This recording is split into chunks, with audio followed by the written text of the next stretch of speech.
Hey, welcome. I'm Levi Roots. Welcome to my foodie world. I'm gonna do one of my absolutely favorite things of all time, my Jamaican chicken and rice. Let's get this party started. And this is what's gonna bring the sunshine. It's my Scotch bonnet. Let's go into it. This is what's gonna bring the flavors and the eats. If you don't want it too hot, remove the seeds and the white casing on the inside. And then you're left with a lovely nutty flavor. That's gonna add a little bit of all-purpose in, a little bit of ginger. You cannot call it jerk if you don't have allspice berry in. Well, mash it up. I'm gonna add a little bit of cider vinegar, bit of style. Woo! Next, I'm gonna add a little bit of olive oil. So come closer, come closer. Let's get a little bit of nutmeg, which we're gonna do a little bit of grating, and you end up with something looking a little bit like this. Look at that. And for me, it's good to make lots of this. Keep it in the fridge afterwards and just bring it out anytime you want to. Here they are. Lovely chicken wings. Wings are something that normally people sort of use as stock and things like that. So it's not expensive, and I think it's the best part of the chicken. So let's get in there and get our hands dirty. I love this bit. Now we're gonna leave that to the sides to marinate and smoke up all the lovely flavors. Now is for the rice and peas. Now this is the fun bit. This is where the flavors actually are hyped up even more than we did with the chicken. We've got a pot here with some water.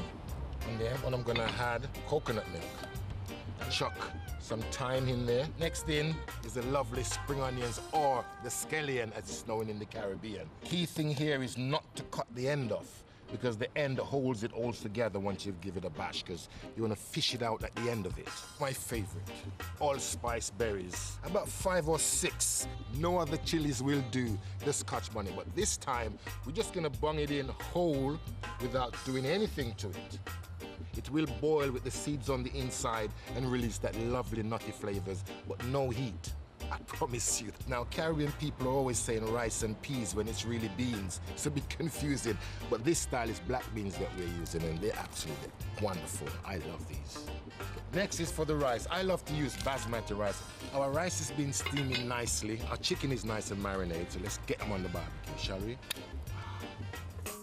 Yeah, I love that sound. That's the sound of fabuliciousness. It's like a merger between fabulicious and delicious. We're doing this on a barbecue, but it's just as good in a griddle pan or in the oven. But as with any jerk chicken, you're gonna have a little bit of salad to go with that. Now here we have a mango. Now I've got a special trick about to get inside this little baby here. Tip of the mango on the glass and just slide it through just like that. There you go.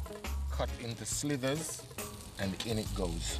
Let's add our marinade, which I've got here. It's got a little bit of Scotch bonnet in there, a bit of ginger, and a bit of cider vinegar, and a little bit of olive oil. That's it, let's get it on there. This is absolutely wonderful flavors. There's no mayonnaise or salad cream in sight. Coleslaw is done, chicken is done. Let's see what's happening with the rice, shall we? The bad boy is out. Fish out your scallion and your thyme leaves. It's all looking lovely and delicious. And just fluff up the rice a little bit. So let's plate it up, shall we? Rice and peas, 'cause we love it. Ready to devour.